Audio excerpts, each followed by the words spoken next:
வணக்கம் நண்பர்களே, எனது சேனலான கியானி இன்சான்க்கு வருக.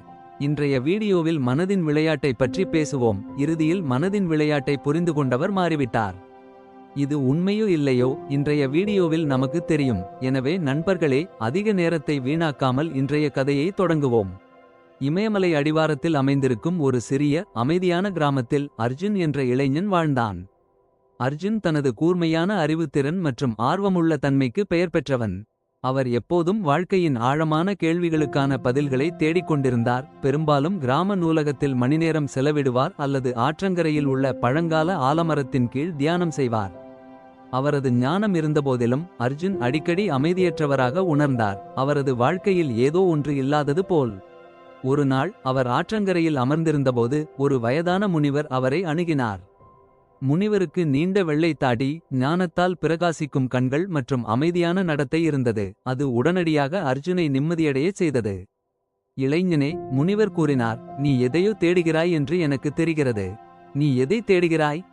முனிவரின் இருப்பைக் கண்டு ஆச்சரியப்பட்டு அர்ஜுன் மேலே பார்த்தான். நான் மனதின் விளையாட்டை புரிந்து கொள்ள முயற்சிக்கிறேன் என்று அவன் பதிலளித்தான். என் எண்ணங்கள் என்னை கட்டுப்படுத்துவது போல் உணர்கிறேன். அவற்றை நான் கைப்பற்ற விரும்புகிறேன். முனிவர் சிரித்தார். மனதின் விளையாட்டு எல்லாவற்றிலும் மிகவும் சிக்கலானது.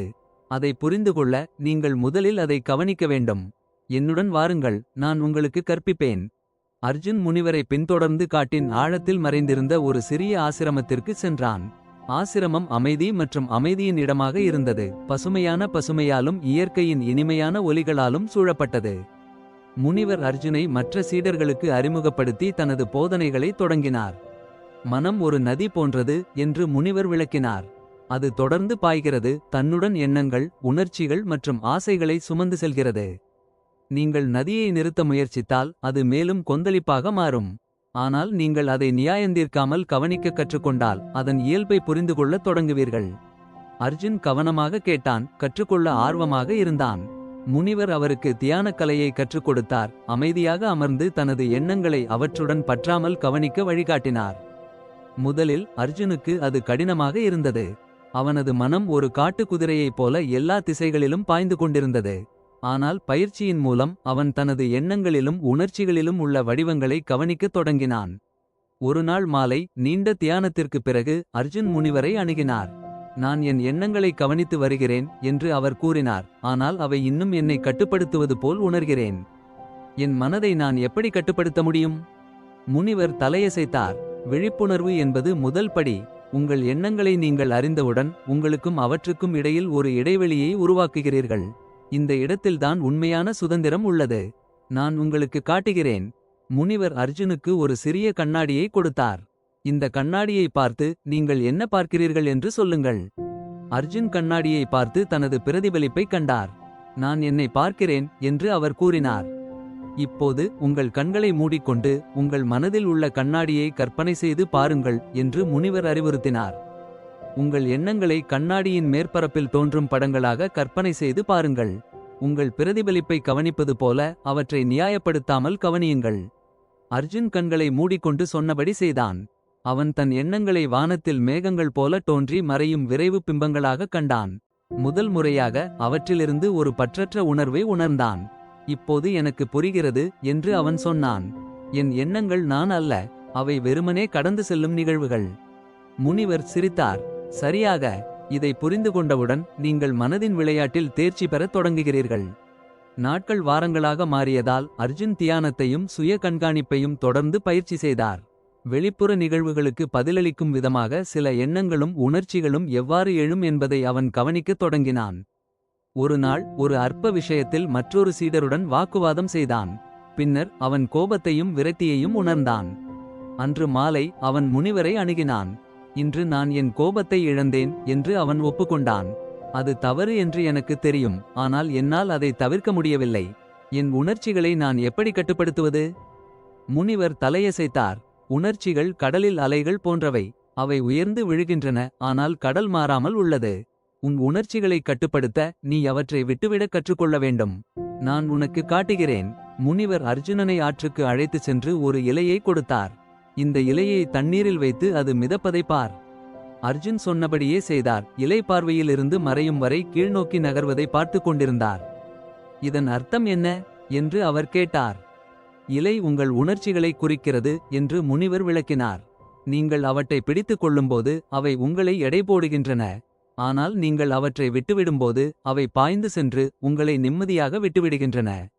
அடுத்த முறை நீங்கள் கோபத்தையோ அல்லது விரக்தியையோ உணரும்போது அதை ஒரு இலையில் வைத்து மிதக்க விடுவதை கற்பனை செய்து பாருங்கள். அர்ஜுன் இந்த நுட்பத்தை பயிற்சி செய்தார். காலப்போக்கில் எதிர்மறை உணர்ச்சிகளை மிக எளிதாக விட்டுவிட முடியும் என்பதை கண்டறிந்தார். இதற்கு முன்பு அனுபவித்திராத ஒரு உள் அமைதியை அவர் உணரத் தொடங்கினார். ஒரு நாள் முனிவர் அனைத்து சீடர்களையும் கூட்டி அவர்கள் ஒரு சிறப்பு பயிற்சியில் பங்கேற்பதாக அறிவித்தார். அவர் ஒவ்வொருவருக்கும் ஒரு சிறிய விதையை கொடுத்து, இந்த விதையை தரையில் நட்டு அதை பராமரிக்கவும். ஆனால் நீங்கள் செய்வதற்கு முன் நீங்கள் என்ன வளர்க்க விரும்புகிறீர்கள் என்பதற்கான ஒரு நோக்கத்தை அமைக்கவும். அர்ஜுன் தனது விதையை எடுத்து ஆசிரமத் தோட்டத்தில் ஒரு அமைதியான இடத்தை கண்டுபிடித்தார். அவர் கண்களை மூடிக்கொண்டு விதை ஒரு வலுவான ஆரோக்கியமான செடியாக வளர்ந்து காய்க்கும் என்ற நோக்கத்தை நிர்ணயித்தார். அவர் விதையை நட்டு தினமும் தண்ணீர் ஊற்றி அது முளைத்து வளர்வதை பார்த்தார். வாரங்கள் கழித்து முனிவர் சீடர்களை ஒன்றாக அழைத்து அவர்களின் தாவரங்களை ஆய்வு செய்தார். சில உயரமாகவும் வலுவாகவும் வளர்ந்திருந்தன, மற்றவை பலவீனமாகவும் வாடியும் இருந்தன. அர்ஜுனனின் செடி ஆரோக்கியமாக இருந்தது, சிறிய பழங்களை தந்தது. முனிவர் சிரித்தார். உங்கள் தாவரங்களின் நிலை உங்கள் நோக்கத்தின் சக்தியை பிரதிபலிக்கிறது. நீங்கள் ஒரு தெளிவான நோக்கத்தை அமைத்து அதை கவனமாக வளர்க்கும்போது அது பௌதிக உலகில் வெளிப்படும். உங்கள் எண்ணங்களுக்கும் ஆசைகளுக்கும் இதுவே உண்மை. உங்கள் மனதை ஒரு தெளிவான நோக்கத்துடன் இணைக்கும்போது நீங்கள் விரும்பும் வாழ்க்கையை நீங்கள் உருவாக்க முடியும். அர்ஜுன் தனது அமைதியின்மை தெளிவான நோக்கமின்மையால் வந்தது என்பதை உணர்ந்தார். அவர் உண்மையிலேயே என்ன விரும்புகிறார் என்பதை அறியாமல் பதில்களை தேடிக்கொண்டிருந்தார். முனிவரின் வழிகாட்டுதலுடன் அவர் தனது வாழ்க்கைக்கு தெளிவான நோக்கங்களை அமைக்கத் தொடங்கினார். தனது இலக்குகள் மற்றும் கனவுகளில் கவனம் செலுத்தினார். அர்ஜுன் முனிவரின் போதனைகளை தொடர்ந்து பயிற்சி செய்தபோது அவர் ஒரு ஆழமான மாற்றத்திற்கு ஆளானார். அவர் தனது எண்ணங்கள் மற்றும் உணர்ச்சிகளைப் பற்றி மேலும் அறிந்திருந்தார். எதிர்மறையை விட்டுவிட்டு தனது மனதை நேர்மறையான நோக்கங்களுடன் இணைக்க கற்றுக்கொண்டார். மனதின் விளையாட்டில்தான் தேர்ச்சி பெறுவதை அறிந்த அவர் ஆழ்ந்த அமைதி மற்றும் நிறைவை உணர்ந்தார். ஒரு நாள் முனிவர் அர்ஜுனை தன் பக்கம் அழைத்தார். நீ வெகு தூரம் வந்துவிட்டாய் என்று அவர் கூறினார். உங்கள் எண்ணங்களை கவனிக்கவும் உணர்ச்சிகளை விட்டுவிடவும் தெளிவான நோக்கங்களை அமைக்கவும் நீங்கள் கற்றுக்கொண்டீர்கள்.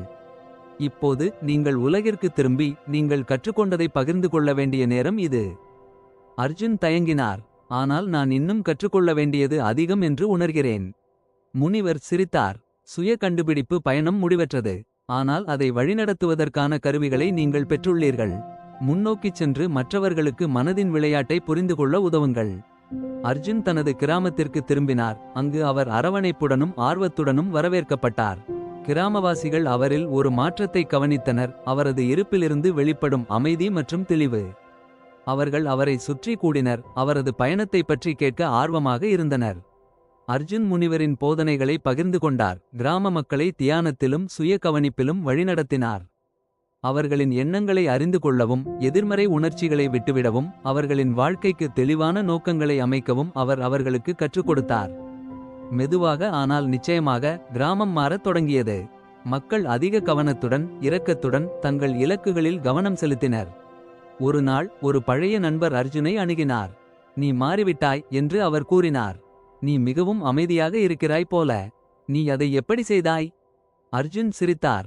மனதின் விளையாட்டை புரிந்துகொள்ள கற்றுக்கொண்டேன். இது உங்கள் எண்ணங்களை கட்டுப்படுத்துவது பற்றியது அல்ல, அவற்றை கவனிப்பது, அவற்றை விட்டுவிடுவது மற்றும் உங்கள் நோக்கங்களுடன் அவற்றை இணைப்பது பற்றியது. நீங்கள் அதை செய்யும்போது நீங்கள் விரும்பும் வாழ்க்கையை உருவாக்க முடியும். ஆண்டுகள் கடந்துவிட்டன. அர்ஜுன் கிராமத்தில் மரியாதைக்குரிய ஆசிரியரானார். அவர் முனிவரின் போதனைகளை தொடர்ந்து பகிர்ந்து கொண்டார். மற்றவர்கள் மனதின் விளையாட்டில் தேர்ச்சி பெற உதவினார். அவரது பயணம் எண்ணற்ற மக்களை ஊக்கப்படுத்தியது, மேலும் அவரது மரபு தலைமுறைகளாக நீடித்தது. ஒரு மாலை நேரத்தில் அர்ஜுன் ஆற்றங்கரையில் அமர்ந்திருந்தபோது அவர் ஆழ்ந்த நன்றியுணர்வை உணர்ந்தார். அவர் ஒரு காலத்தில் அமைதியற்ற இளைஞனாக இருந்ததிலிருந்து வெகு தூரம் வந்துவிட்டார். அவர் மனதின் விளையாட்டை புரிந்துகொள்ள கற்றுக்கொண்டார். அவ்வாறு செய்வதன் மூலம் அவர் அமைதி, நோக்கம் மற்றும் நிறைவை கண்டார். இமயமலையில் சூரியன் மறையும் போது அர்ஜுன் கண்களை மூடிக்கொண்டு ஆழ்ந்த மூச்சை எடுத்தார். சுய கண்டுபிடிப்பின் பயணம் ஒருபோதும் முடிவற்றது என்பதை அவர் அறிந்திருந்தார். ஆனால் அவர் திறந்த இதயத்துடனும் தெளிவான மனதுடனும் அதை தழுவ தயாராக இருந்தார். நண்பர்களே, இன்றைய கதை உங்களுக்கு பிடித்திருந்தது என்றும் நீங்கள் புதிதாக ஏதாவது கற்றுக்கொண்டீர்கள் என்றும் நம்புகிறோம். கதை உங்களுக்கு பிடித்திருந்தால் வீடியோவை லைக் செய்து சேனலை சப்ஸ்கிரைப் செய்ய மறக்காதீர்கள். நன்றி நண்பர்களே.